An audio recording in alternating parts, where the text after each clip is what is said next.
Welcome to TS news digital. పోయింది, పరువు మొత్తం పోయింది, అది కూడా నేషనల్ లెవెల్లో. హెచ్సియు భూముల విషయంలో సుప్రీంకోర్టు వేసిన మొట్టికాయలకి బొప్పి కట్టేసింది రేవంత్ ప్రభుత్వానికి. ఇప్పుడు నష్ట నివారణ చర్యల్ని చేపట్టింది. యూనివర్సిటీ, విద్యార్థులు, ప్రకృతి, మూగజీవులతో ముడిపడిన విషయం ఎంత సెన్సిటివో రేవంత్కి అసలు ఎందుకు అర్థం కాలేదు? లేకపోతే తాను అసెంబ్లీలో మాటలతో ఎదురుదాడి చేస్తే అందరూ నోరు మూసుకొని పడి ఉంటారులే అనే ఓవర్ కాన్ఫిడెన్సా?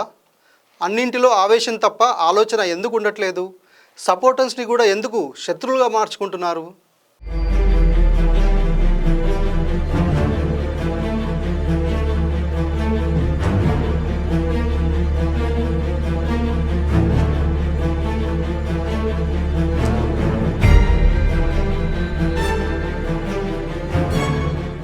మాటల గారడీలో కేసీఆర్కు ఏం తీసిపోని రేవంత్ రెడ్డి చేతల్లో మాత్రం తేలిపోతున్నారు. ఏదో చేసేయాలని ట్రై చేస్తున్నారు కానీ వర్కౌట్ అవ్వట్లేదు. ఆ ప్రయత్నంలో చేతులు కాలిపోతున్నాయి. బొబ్బల్ని తగ్గించుకోవడానికి ఆకుల దగ్గర్నుంచి బర్నల్ వరకు అన్ని రకాల మెడిసిన్స్ ట్రై చేస్తున్నారు. కానీ వైద్యం వికటించి ఇన్ఫెక్షన్స్ వచ్చే ప్రమాదం కనిపిస్తోంది. నిర్లక్ష్యంగా వ్యవహరిస్తే మాత్రం తెలంగాణలోని కాంగ్రెస్ ప్రభుత్వానికి ఇదే ఫస్ట్ అండ్ లాస్ట్ ఛాన్స్ అంటున్నారు ఎక్స్పర్ట్స్. బహుశా రేవంత్ సారథ్యంలోని కాంగ్రెస్ ప్రభుత్వానికి ఆచితూచి అడుగువేయాలనే మాటకి అర్థం తెలియదేమో. తెలుసుంటే ఇంకాస్త జాగ్రత్త పడేవారు. ఇన్ని రోజులు విమర్శల్ని, ప్రతిపక్షాన్ని గట్టిగా ఎదుర్కొంటూ వచ్చారు. కానీ కంచగచ్చిబౌలి భూముల వ్యవహారంలో మాత్రం డిఫెన్స్లో పడిపోయింది తెలంగాణ సర్కార్. ఆ భూములు హెచ్సియుపి కాదు, మొత్తం ప్రభుత్వ భూములే అని పదే పదే చెబుతున్న రేవంత్ రెడ్డి అదే విషయాన్ని ముందే అందరికీ వివరించి ఉంటే ఎంత బాగుండేది. విశ్వవిద్యాలయం మీద రిజిస్ట్రేషన్ అవ్వలేదు, మొత్తం మాకే చెందుతుందనే విషయాన్ని యూనివర్సిటీ రిజిస్ట్రార్ కమిటీ సభ్యులతో చర్చించడం, డిస్కషన్స్ లో స్టూడెంట్స్ ను కూడా భాగం చేసుకుని అందరూ కలిసి ఓ అంగీకారానికి వచ్చి ఉంటే రేవంత్ ఈరోజు ఇలా అందరి ముందు దోషిలా నిలబడాల్సి వచ్చేది కాదు. కానీ ఎప్పుడైతే కోర్టు ఆ భూములు ప్రభుత్వానికి అని తీర్పు ఇచ్చిందో నిమిషం కూడా ఓపిక పట్టలేకపోయారు రేవంత్. ఆ భూములు మావి మావి అంటూ బాకా ఊదుతూనే ఉన్నారు. రేవంత్ మాటల్లో ఆంతర్యం ఏంటా అని చర్చలు, విషయం తెలిసాక ఆందోళనలు జరుగుతుండగానే రాత్రికి రాత్రే బుల్డోజర్లు పంపించి చెట్లను ఇష్టమొచ్చినట్టు కూలదోయడం మొదలుపెట్టారు. అసలు ఇంత అర్జెంటుగా వాటిని చదును చేసి అమ్మాల్సిన అవసరం ఏముంది?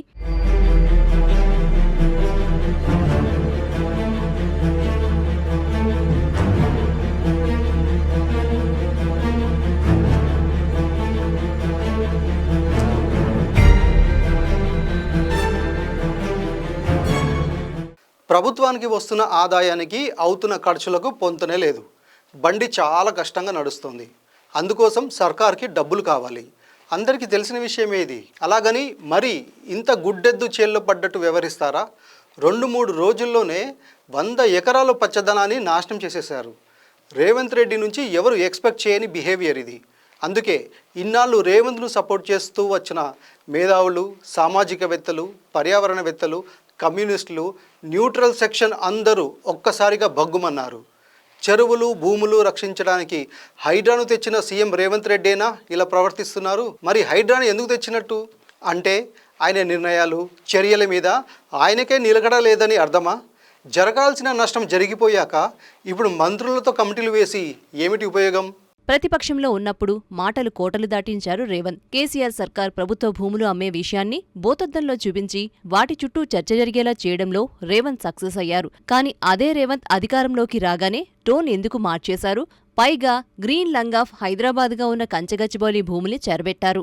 ఆ 400 ఎకరాలు ఎవరికి చెందుతాయనే విషయాన్ని పక్కన పెడితే అందులో గ్రీనరీ ఉందనేది నిజం. అంత భూమి ఉంది కాబట్టి రకరకాల జంతువులు, పక్షులు అందులో నివసించడం సహజం. దక్కన్ పీఠభూమిలోని హైదరాబాద్ అంటే కొండలు, గుట్టలు కాబట్టి జింకలు, నెమళ్లు లాంటివి ఇలాంటి చోట్ల ఎక్కువ సంఖ్యలో ఉంటాయి. కాంక్రీట్ జంగిల్లా మారిపోయిన సిటీలో కంచగచ్చిబౌలి భూములే వాటికి ఆవాసంగా మారాయిప్పుడు. యూనివర్సిటీలో చదువుకునే వారితో పాటు చుట్టుపక్కల ఉండే వారందరికీ ఈ సంగతి తెలుసు. కానీ రేవంత్ రెడ్డి ఏం చేశారు? తీసుకున్న నిర్ణయాన్ని సమర్థించుకునే క్రమంలో తన స్థాయిని ఆయనే తగ్గించుకున్నారు.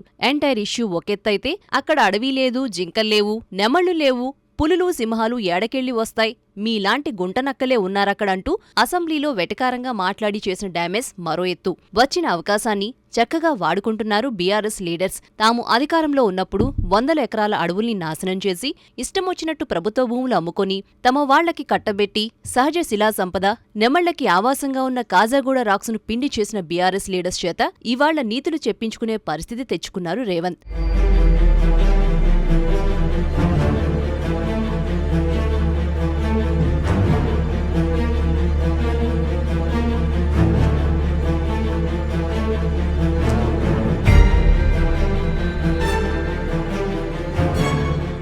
కేటీఆర్ అయితే ఆ 400 ఎకరాలు కొనేవాళ్ళు ఆలోచించుకోండి, మేము అధికారంలోకి వచ్చాక వాటిని స్వాధీనం చేసుకుంటామని ఒక లెవెల్లో వార్నింగ్ ఇచ్చారు. ఇదే ఛాన్స్ అని ఉన్నవి లేనివి కల్పించి క్యాంపెయిన్ చేయడంలో సక్సెస్ అయింది BRS social media wing. Nature, మూగజీవాలతో ముడిపడడంతో సామాన్యులు ప్రముఖులు అనే తేడా లేకుండా అందరూ సోషల్ మీడియా ప్లాట్ఫామ్స్లో పోస్టులు పెట్టారు. లేట్గా నిద్రలేచిన కాంగ్రెస్ సోషల్ మీడియా అవి ఫేక్ అంటూ నిజాల్ని చూపించే ప్రయత్నం చేస్తున్నా ఇప్పుడు ఎవరూ నమ్మలేని పరిస్థితి. రేవంత్ క్యాబినెట్లో కీలక పదవుల్లో ఉన్న బట్టి విక్రమార్క, శ్రీధరబాబు లాంటి వారు హెచ్సియు పూర్వ విద్యార్థులే. రచ్చ జరిగి ప్రభుత్వానికి డ్యామేజ్ జరిగిన తర్వాత ప్రెస్ మీట్లు పెట్టి ఇద్దరు కవర్ డ్రైవ్లు ఆడే ప్రయత్నం చేశారు. ఫేక్ న్యూస్ స్ప్రెడ్ చేస్తే కఠిన చర్యలు తీసుకుంటామని వార్నింగ్లు ఇచ్చారు మినిస్టర్స్. దీని బదులు ముందే కనీసం వారన్నా రేవంత్ రెడ్డికి గైడెన్స్ ఇచ్చుంటే ఇవాళ సుప్రీం చేత మొట్టికాయలు వేయించుకునే పరిస్థితి వచ్చుండేది కాదుగా. ఎవ్వరూ అలాంటి ప్రయత్నం చేయలేదు. పరిస్థితి చెయ్యి దాటిపోయి జాతీయ స్థాయిలో చర్చ మొదలైంది.